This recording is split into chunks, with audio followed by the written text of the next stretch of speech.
Welcome to the Solar Coaster, a renewable energy themed talk show right here in lovely Maui County.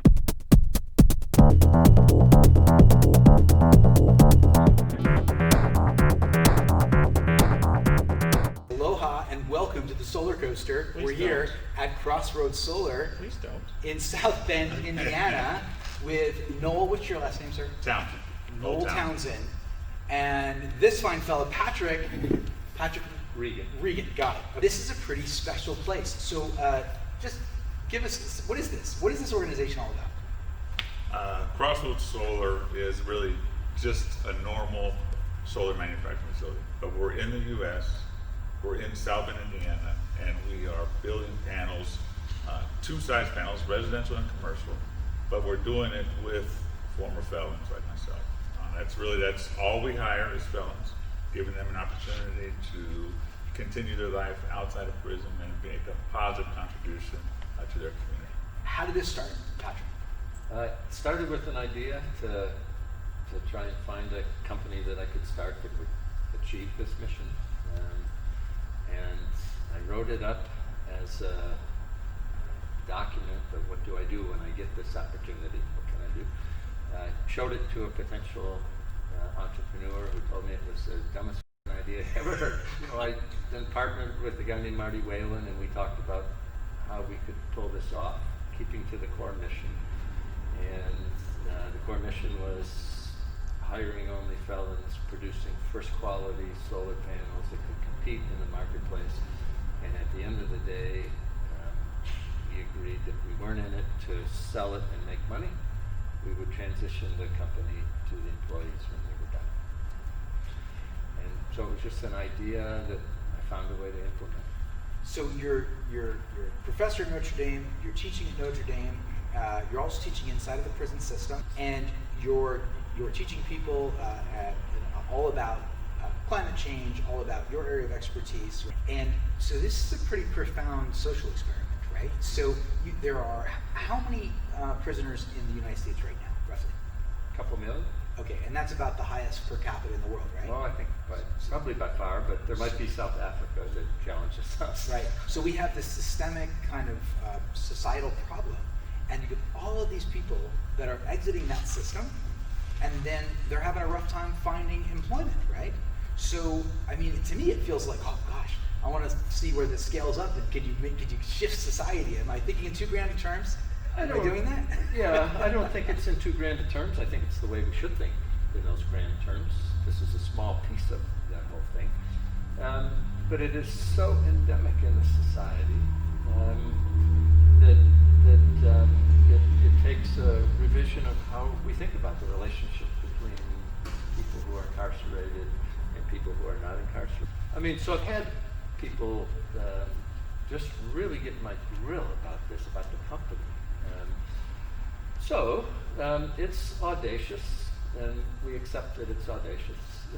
So you're challenging kind of preconceived notions that people have about people who have been incarcerated, and you're seeing that firsthand as you launch this business. Now, you're a professor. Have you ever ran a business before? No. You talk like a professor, right? Yeah. And so you got this social experiment, and you're putting together this amazing business, and now all these people are talking to you kind of like you're a businessman going, what are you doing? Right?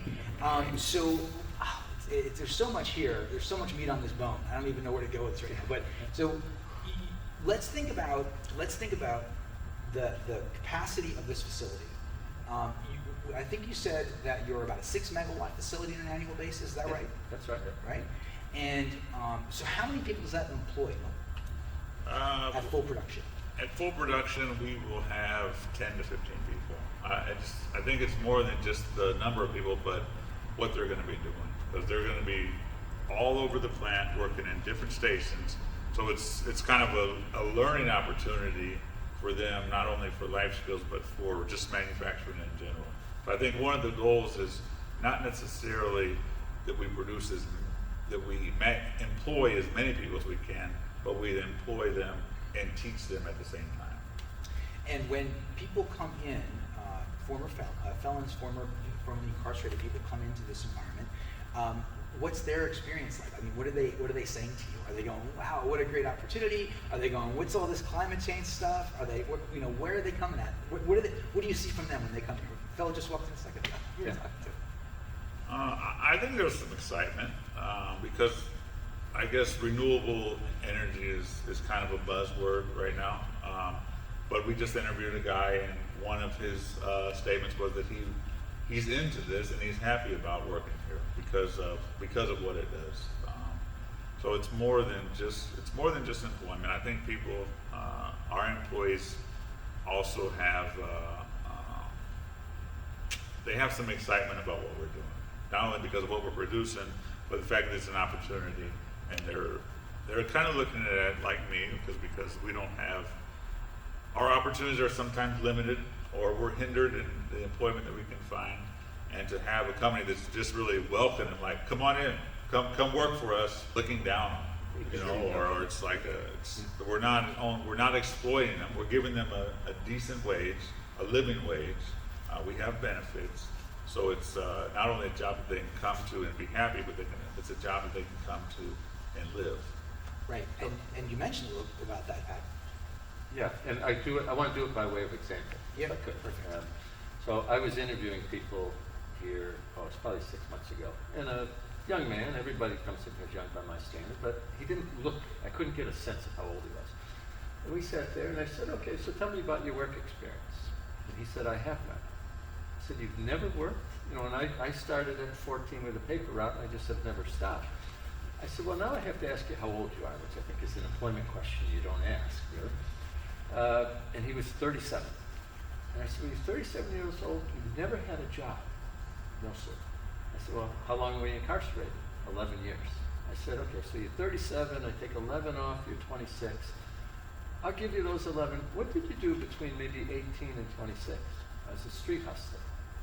I said, so you made it for 8 years as a street hustler. Why do you want to work here? I have 3 kids, and I want my sons to see there's a better way to do this. So get up to your height. So we talked about the scale, we talked about the mission, we talked about the background.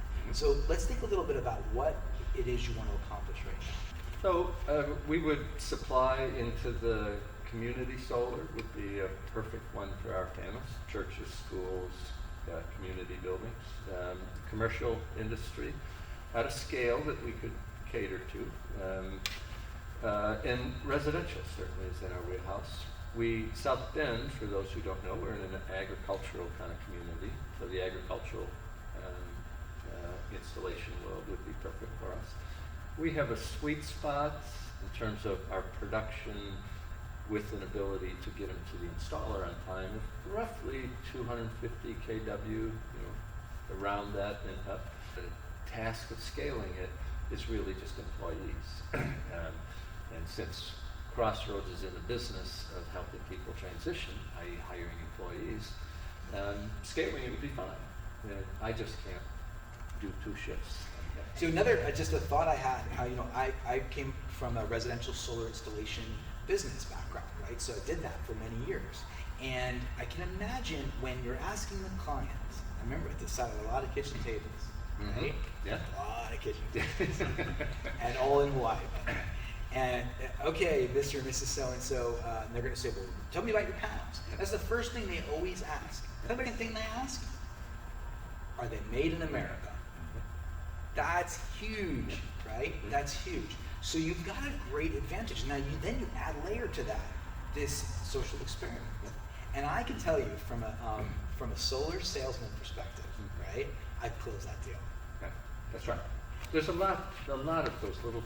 They're small. You got to dig into them to see where that value is. Recidivism rate. Well, who pays for incarceration? Me. People putting the panels on the roof. They're also paying taxes on that. So there's that social cost to it. There's the warranty cost to it. There's the delivery cost to it. There's the cash flow cost to it. There are a lot of things that when you start penciling in the value of our panels, it becomes huge. Or A lot of profit, it sounds like. Yeah. Just a matter of what kind of profit you're talking about, I guess. It depends on what the profit is you're talking about. But Very good, very good. So one last time, just to cap this out, this has been Patrick Regan of Crossroads Solar, president, right? And this is Noel, one more time, sir? Townsend, Noel Townsend of Crossroads Solar. What is your position here? plant manager. Plant manager. So you got to come and talk to Noel because he's going to be at SPI. You promised me. Yep, Right? I'll be there. So Noel's here at SPI.